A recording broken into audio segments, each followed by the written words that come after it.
चाह रहे थे कि हम ऑन ग्राउंड रहें, क्योंकि जब आप लोगों से पर्सनली मिलते हो तब आपको पता चलता है कि कौन सी चीज़ें उनको कैसे मुहैया कराई जा सकती हैं। तो इसलिए कल हम लोग सुल्तानपुर लोधी इस तरफ कुछ गाँव के अंदर गए और आज भी आसपास के गाँव के अंदर जाने का पूरा प्लान बनाया हुआ है। ਪੰਜਾਬ ਦੇ ਲੋਕਾਂ ਦੀ ਪਹਿਲਾਂ ਤੋਂ ਹੀ ਮਦਦ ਕਰਨ ਵਾਲੇ ਸੋਨੂ ਸੂਦ ਹੁਣ ਆਪ ਪੰਜਾਬ ਪਹੁੰਚੇ। ਪੰਜਾਬ ਪਹੁੰਚ ਕੇ ਉਹਨਾਂ ਨੇ ਹੜ੍ਹ ਦੇ ਇਲਾਕਿਆਂ ਦਾ ਦੌਰਾ ਵੀ ਕੀਤਾ ਤੇ ਲੋਕਾਂ ਨੂੰ ਹਰ ਤਰ੍ਹਾਂ ਦੀ ਮਦਦ ਦੇਣ ਦਾ ਵਾਅਦਾ ਵੀ ਕੀਤਾ ਤੇ ਹਮੇਸ਼ਾ ਕੋਈ ਆਪਦਾ ਆਉਂਦੀ ਹੈ ਤਾਂ ਸੋਨੂ ਸੂਦ ਲੋਕਾਂ ਦੇ ਨਾਲ ਹਮੇਸ਼ਾ ਖੜ ਜਾਂਦੇ ਨੇ।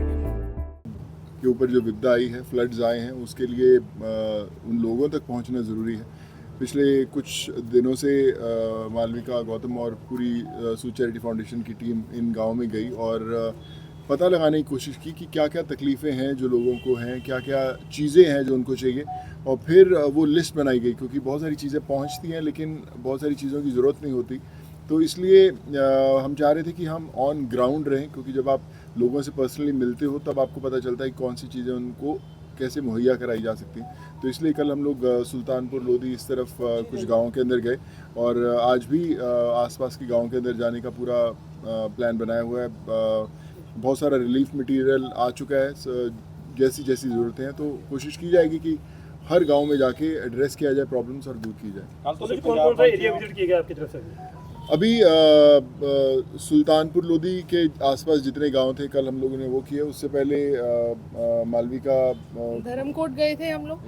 वहाँ पे आप में से कुछ लोग थे वहाँ पे, और वहाँ पे हमने 3-4 विलेजेस कवर किए और ऐसे ही जो बाकी टीम्स हैं हमारी वर्क ऑलरेडी कर रही हैं, ड्यूटी लगाई हुई है। आई थिंक टिल्ली गुलाम थे और हाँ, टिल्ली गुलाम था, हाँ खुर्द था, शेरे वाला था, हाँ शेरे वाला भी थे, संगेड़ा था और हाँ जी कम्बो खुर्द था एक।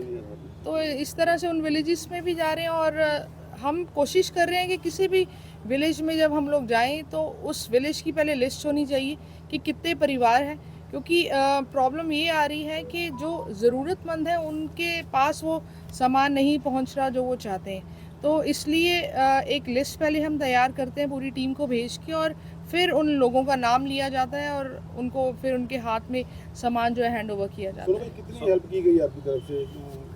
देखिए, मैं कहूँगा कि मात्रा की गिनती नहीं, अभी भी पूरा हमारा घर रिलीफ मटेरियल से ही भरा हुआ है। अभी हम वापस निकलेंगे, पर आइडिया ये है कि करीबन 2000 गांव हैं जो इफ़ेक्टेड हैं। तो अब 2000 गांव में पहुंचना बहुत मुश्किल है, समय लगेगा। लेकिन आइडिया ये है कि जहाँ पर भी गांव में जाओ, वहाँ के जो हेड्स हैं, कोई पंच सरपंच जो भी हैं, उनसे हम लोग लिस्ट मंगाते हैं कि किनके किसी का घर टूटा हुआ है या किसी के जो पशु हैं वो मर गए या गुम हो गए इस फ्लड्स के अंदर, या जो भी तकलीफ़ें हैं वो हो। तो क्योंकि अभी अगले 15 दिन 20 दिन के अंदर जो मुश्किलें हैं वो तो रहेंगी, लेकिन असली मुश्किलें शुरू होंगी कुछ महीनों बाद, जब बीमारी की कोई तकलीफ़ होगी या फिर उनके पास गेहूँ नहीं होगा, इलाज कराने के पैसे नहीं होंगे, एक्सेस नहीं है लोगों का। बहुत सारे ऐसे तो गांव हैं जहाँ पर बीमारियाँ हैं, लोग बीमार हैं, या उनकी रेगुलर जो आज तक पहले ट्रीटमेंट चल रही थी, चाहे वो कैंसर की हो या किडनी ट्रांसप्लांट्स हो या लिवर की कुछ प्रॉब्लम्स हो, लेकिन वो विलेजेस से हॉस्पिटल तक नहीं पहुंच सकते। तो उनका एक ज़रिया बनाने की कोशिश की गई है। तो हर रोज़ जब किसी गांव में जाते हैं एक नई तकलीफ हमें पता चलती है और फिर उसको सुलझाने के लिए एक नया ऐसा। कई गांव की कनेक्टिविटी नहीं है, वहाँ पे कैसे पहुँच रही है? सॉरी, कनेक्टिविटी नहीं है कई गांव की। देखिए, बहुत जगह पे बोट्स के इंतज़ाम किए गए हैं, बहुत जगह से लंबे रास्तों से घूम के जाना पड़ता है, लेकिन बहुत सारी ऐसी फाउंडेशन और संस्थाएं हैं जिन्होंने आगे बढ़ के कोई ना कोई रास्ते ढूंढे हुए हैं। जो लोग जिस गांव में काम कर रहे हैं उन्होंने कुछ ना कुछ एक तरीका ढूंढ लिया वहाँ पहुँचने का, और जहाँ पे हम लोग पहुँचते हैं तो हम एक तरीका बनाते हैं। तो मुझे लगता है कि मिलजुल कर एक फार्मूला तो बन ही गया है लोगों तक पहुँचने का। ਪੰਜਾਬ ਦੇ ਸੁਲਤਾਨਪੁਰ ਲੋਧੀ ਕਈ ਪਿੰਡਾਂ ਵਿੱਚ ਗਏ जी, ਛੋਟੇ ਬੱਚਿਆਂ ਨੂੰ ਮਿਲੇ, ਕੀ ਮਹਿਸੂਸ ਕੀਤਾ ਸੀ, ਉਹਨਾਂ ਕੀ ਕਮੀਆਂ ਦੇਖੀਆਂ? देखिए, सारे ने पहला तो एक देखा कि सारे के चेहरे ते एक अलग खुशी सी, स्माइल सी। तुसी मदद करन जाने हो पर वो ਤੁਹਾਡੇ ਲਈ ਚਾਹ ਲੈ ਕੇ ਖੜੇ ਹੁੰਦੇ ਆ, ਨਹੀਂ ਚਾਹ ਨਹੀਂ ਲੈਣੀ, ਤੁਸੀਂ ਦੁੱਧ ਲੈਣਾ। ਤੇ ਉਹ ਪੰਜਾਬ ਦਾ ਸਪਿਰਿਟ ਐਵੇਂ ਨਹੀਂ ਕਹਿੰਦੇ ਕਿ ਚੜ੍ਹਦੀ ਕਲਾ ਪੰਜਾਬ ਦੇ ਵਿੱਚ। ਔਰ ਮੈਂ ਬੜੇ ਘਰ ਦੇਖੇ ਜਿਹੜੇ ਕ੍ਰੈਕਸ ਆਏ ਹੋਏ ਸੀ, ਮੈਂ ਉਹਨਾਂ ਨੂੰ ਕਿਹਾ ਕਿ ਕਈਆਂ ਦੇ ਸ਼ੈਡਸ ਬਣੇ ਹੋਏ ਸੀ ਪਸ਼ੂਆਂ ਦੇ, ਉਹ ਸਾਰੇ ਰੁੜ ਗਏ ਸੀ। ਪਰ ਉਹਨਾਂ ਨੂੰ ਜਦੋਂ ਪੁੱਛਿਆ ਤਾਂ ਉਹਨਾਂ ਨੇ ਕਿਹਾ ਬਸ ਇਹ ਪਸ਼ੂਆਂ ਲਈ ਸ਼ੈੱਡ ਬਣਾ ਦਿਓ ਜਾਂ ਸਾਨੂੰ ਇਹ ਹੈਲਪ ਕਰ ਦਿਓ। ਤੇ ਇਸ ਦੌਰਾਨ ਦੇਖਿਆ ਗਿਆ ਤੁਸੀਂ ਛੋਟੇ ਬੱਚਿਆਂ ਦੇ ਕੇ ਥੋੜਾ ਭਾਵੁਕ ਵੀ ਹੋਏ ਸੀਗੇ। ਨਹੀਂ ਬਿਲਕੁਲ ਮੈਨੂੰ ਲੱਗਦਾ ਕਿ ਉਹਨਾਂ ਨੂੰ ਦੇਖੋ ਜਦੋਂ ਇੱਕ ਤਕਲੀਫ ਆਉਂਦੀ ਹੈ ਨਾ ਘਰ ਦੇ ਵਿੱਚ ਤੇ ਮਾਪਿਓ ਤੇ ਸਾਰਿਆਂ ਨਾਲੋਂ ਵੱਡਾ ਅਸਰ ਹੁੰਦਾ ਹੈ। ਬੱਚਿਆਂ ਨੂੰ ਪਤਾ ਨਹੀਂ ਲੱਗਦਾ ਔਰ ਮਾਪਿਓ ਬੱਚਿਆਂ ਨੂੰ ਹਮੇਸ਼ਾ ਪ੍ਰੋਟੈਕਟ ਕਰਕੇ ਰੱਖਦੇ ਕਿ ਤੂੰ ਟੈਨਸ਼ਨ ਨਾ ਲਈ, ਸਭ ਠੀਕ ਹੋ। ਜਿਹੜੇ ਛੋਟੇ ਬੱਚੇ ਹੈ ਜਿਨ੍ਹਾਂ ਨੂੰ ਪਤਾ ਨਹੀਂ ਕਿ ਉਹਨਾਂ ਦੇ ਮਾਪਿਓ ਨੇ ਕਰਜ਼ੇ ਲਿੱਤੇ ਸੀ, ਫਸਲਾਂ ਰੁੜ ਗਈਆਂ, ਉਹਨਾਂ ਕੋਲ ਪੈਸੇ ਨਹੀਂ ਹੈ ਲੇਕਿਨ ਫਿਰ ਵੀ ਉਹਨਾਂ ਨੂੰ ਹਰ ਚੀਜ਼ ਮੁਹੱਈਆ ਕਰਾਉਣਗੇ, ਘਰ ਬਣਾਉਣਗੇ। ਔਰ ਬੱਚਿਆਂ ਦੇ ਜਿਹੜੇ ਮਾਸੂਮ ਚਿਹਰੇ ਹੈ ਉਹਨਾਂ ਨੂੰ ਜਦੋਂ ਤੁਸੀਂ ਦੇਖਦੇ ਹੋ ਤਾਂ ਲੱਗਦਾ ਕਿ ਯਾਰ ਕਿੰਨਾ ਔਖਾ ਸਮੇਂ ਆ ਰਿਹਾ।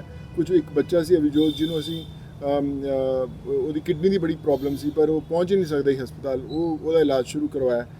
ਕੱਲ ਮੈਂ ਇੱਕ ਸੁਲਤਾਨਪੁਰ ਲੋਧੀ ਗਿਆ, ਜਿਹੜਾ ਉੱਥੋਂ ਦੇ ਸਰਪੰਚ ਸੀ ਉਹਨਾਂ ਦਾ ਇੱਕ ਪੋਤਾ ਸੀ, ਉਹਨੂੰ ਇੱਕ ਪ੍ਰੋਬਲਮ ਸੀ ਜਿਹੜੀ ਬਚਪਨ ਤੋਂ ਹੈ, ਉਹਦਾ ਵੀ ਇਲਾਜ ਕਰਾਉਣ ਦੀ ਕੋਸ਼ਿਸ਼ ਕਰ ਰਹੇ। ਤਾਂ ਮਕਸਦ ਇਹ ਹੈ ਕਿ ਨਾ ਸਿਰਫ ਜਿਹੜੀਆਂ ਹੜ੍ਹਾਂ ਦੇ ਕਾਰਨ ਤਕਲੀਫਾਂ ਆਈਆਂ ਪਰ ਉਦੋਂ ਇਲਾਵਾ ਜਿਹੜੀਆਂ ਉਹ ਤਕਲੀਫਾਂ 'ਚ ਜੂਝ ਰਹੇ ਸੀ ਉਹ ਚਾਲੂ ਰਹੇਗੀ। ਮੈਂ ਹਮੇਸ਼ਾ ਸਾਰਿਆਂ ਨੂੰ ਇਹੀ ਕਹਿੰਦਾ ਕਿ ਇਹ ਜਿਹੜੀ ਮੁਹਿੰਮ ਹੈ 1-2 ਮਹੀਨੇ ਦੀ ਨਹੀਂ ਹੈ, ਇਹ 6 ਮਹੀਨੇ, ਸਾਲ, 1.5 ਸਾਲ, 2 ਸਾਲ ਦੀ ਮੁਹਿੰਮ ਹੈ। ਤੁਹਾਨੂੰ ਇੱਕ ਐਸੇ ਫਾਰਮੂਲਾਜ਼ ਬਣਾਉਣੇ ਪੈਣਗੇ ਕਿ ਜਿੱਥੇ ਜੋ ਵੀ ਕਿਸੇ ਨੂੰ ਤਕਲੀਫ ਹੋ ਦਿਓ। ਅਸੀਂ ਜਿਵੇਂ ਮੈਂ ਕੱਲ੍ਹ ਲਿਸਟ ਕੀਤੀ, ਸਾਡੇ ਇਹ ਵੀ ਪਲਾਨ ਹੈ, ਮੈਂ ਮਾਲਵਿਕਾ ਉਹਨਾਂ ਨਾਲ ਗੱਲ ਕਰ ਰਿਹਾ ਸੀ ਕਿ ਇੱਕ ਪੰਜਾਬ ਦੇ ਵਿੱਚ ਜਿਹੜੀ ਮੱਝ ਦੁੱਧ ਦਿੰਦੀ ਹੈ ਉਹ ਬੰਦਾ ਜਾਂਦਾ ਦੁੱਧ ਕੱਢਦਾ ਜਾ ਕੇ, ਉਹਨੂੰ ਜਿਹੜੇ ਪੈਸੇ ਮਿਲਦੇ ਆ ਉਹਦੇ ਨਾਲ ਆਪਦੇ ਰੋਟੀ ਪਾਣੀ ਚਲਾਉਂਦਾ, ਉਹੀ ਬੱਚਿਆਂ ਦੀ ਫੀਸਾਂ ਭਰਦਾ ਚੱਲਦਾ। ਅੱਜ ਜੋ ਮੱਝਾਂ ਹੀ ਨਹੀਂ ਰਹੀਆਂ ਤੇ ਕਿੱਥੋਂ ਨਹੀਂ ਖਾਣੀਆਂ। ਤੇ ਅਸੀਂ ਕਿ ਇੱਕ ਜੈਨੂਇਨ ਲਿਸਟ ਬਣਾਓ ਕਿ ਕਿਹਨਾਂ ਦੀਆਂ ਮੱਝਾਂ ਗੁੰਮ ਹੋ ਗਿਆ, ਕਿਹਨਾਂ ਦੇ ਪਸ਼ੂ ਚਲ ਗਏ, ਤੇ ਅਸੀਂ ਜਿਹੜੇ ਜੈਨੂਇਨ ਬਹੁਤ ਨੀਡੀ ਹੈ ਉਹਨਾਂ ਨੂੰ ਉਹ ਵੀ ਦੇਣ ਦੀ ਕੋਸ਼ਿਸ਼ ਕਰਾਂਗੇ ਤਾਂ ਕਿ ਉਹਨਾਂ ਦਾ ਜਿਹੜਾ ਰੋਜ਼ ਜਿਹੜੀ ਜ਼ਿੰਦਗੀ ਦਾ ਜਿਹੜਾ ਸਾਈਕਲ ਹੈ ਉਹ ਬੰਦ ਨਾ ਹੋਵੇ। ਸੁਣ ਭਾਈ, ਤਕਰੀਬਨ 20 ਸਾਲ ਤੋਂ ਅਸੀਂ ਕਵਰ ਕਰ ਰਹੇ ਹਾਂ ਹੜ੍ਹ ਦੀ ਸਥਿਤੀ ਨੂੰ। ਧਰਮਕੋਟ ਦੇ ਜਿਹੜੇ ਪਿੰਡ ਆਉਂਦੇ ਨੇ ਤੇ ਕਈ ਪਿੰਡ ਇਹੋ ਜਿਹੇ ਆ, ਤੁਸੀਂ ਵੀ ਵਿਜ਼ਿਟ ਕੀਤਾ, ਮਾਲਵਿਕਾ ਵੀ ਸਾਡੇ ਨਾਲ ਗਏ ਸੀ, ਉਹਨਾਂ ਨੇ ਵਿਜ਼ਿਟ ਕੀਤਾ। ਕਈ ਪਿੰਡ ਜਿਹੜੇ ਦਰਿਆ ਦੇ ਅੰਦਰ ਹੈ, ਉਹਨਾਂ ਦੀ ਮੰਗ ਇਹ ਹੁੰਦੀ ਹੈ ਕਿ ਸਾਨੂੰ ਇਹ ਦਰਿਆ ਦੀ ਜਗ੍ਹਾ ਚੋਂ ਕੱਢ ਕੇ ਬਾਹਰ ਜਗ੍ਹਾ ਦਿੱਤੀ ਜਾਵੇ ਤਾਂ ਕਿ ਅਸੀਂ ਹਰ ਵਾਰੀ ਹੜ੍ਹ ਦੀ ਚਪੇਟ ਦਾ ਸਾਹਮਣਾ ਨਾ ਕਰਨਾ ਪਵੇ। ਬਿਲਕੁਲ, ਮੈਂ ਇਹ ਤੋਂ ਪਹਿਲਾਂ ਇਹੀ ਕਿਹਾ ਸੀ, ਕੱਲ੍ਹ ਵੀ ਮੈਂ ਉੱਥੇ ਜਦੋਂ ਗੱਲ ਕਰ ਰਿਹਾ ਸੀ ਕਿ ਐਸੇ ਉਹਨਾਂ ਨੂੰ ਜੇ ਕੋਈ ਐਸਾ ਤਰੀਕਾ ਨਹੀਂ ਹੈ ਟੈਕਨੀਕਲ ਜਿੱਥੇ ਤੁਸੀਂ ਬੰਨ ਬਣਾ ਸਕੋ ਜਾਂ ਰੋਕ ਸਕੋ ਔਰ ਤੁਹਾਨੂੰ ਪਤਾ ਕਿ ਫਿਰ ਇਹ ਸਿਚੁਏਸ਼ਨ ਆਉ, ਤੇ ਕਿਸੇ ਨਾ ਕਿਸੇ ਪਿੰਡਾਂ ਨੂੰ ਸ਼ਿਫਟ ਕਰਨਾ ਜ਼ਰੂਰੀ ਹੈ। ਤੁਹਾਨੂੰ ਹੁਣ ਹੜ੍ਹਾਂ ਦੇ ਨਾਲ ਪਤਾ ਚੱਲ ਚੁੱਕਾ ਕਿਹੜੇ ਸੇਫ ਏਰੀਆਸ ਨੇ ਕਿਹੜੇ ਨਹੀਂ ਹਨ, ਤੇ ਕਿਸ ਤਰ੍ਹਾਂ ਕਰੇ। ਔਰ ਐਸਾ ਨਹੀਂ ਕਿ ਪੰਜਾਬ ਦੇ ਵਿੱਚ, ਬੰਬੇ ਵਰਗੇ ਸ਼ਹਿਰਾਂ ਦੇ ਵਿੱਚ ਜਿੱਥੇ ਝੁੱਗੀਆਂ ਝੋਪੜੀਆਂ ਹੁੰਦੀਆਂ ਨੇ ਔਰ ਬਣਾਉਣਾ ਹੁੰਦਾ, ਉੱਥੇ ਵੀ ਉਹਨਾਂ ਨੂੰ ਡਿਸਪਲੇਸ ਕਰਕੇ ਨਵੀਆਂ ਥਾਵਾਂ ਦਿੱਤੀਆਂ ਜਾਂਦੀਆਂ ਤੇ ਉਸ ਜਗ੍ਹਾ ਨੂੰ ਨਵੇਂ ਤਰੀਕੇ ਨਾਲ ਵਸਾਇਆ ਜਾਂਦਾ। ਤੇ ਅਸੀਂ ਪੰਜਾਬ ਦੀ ਸਰਕਾਰ ਨੂੰ ਵੀ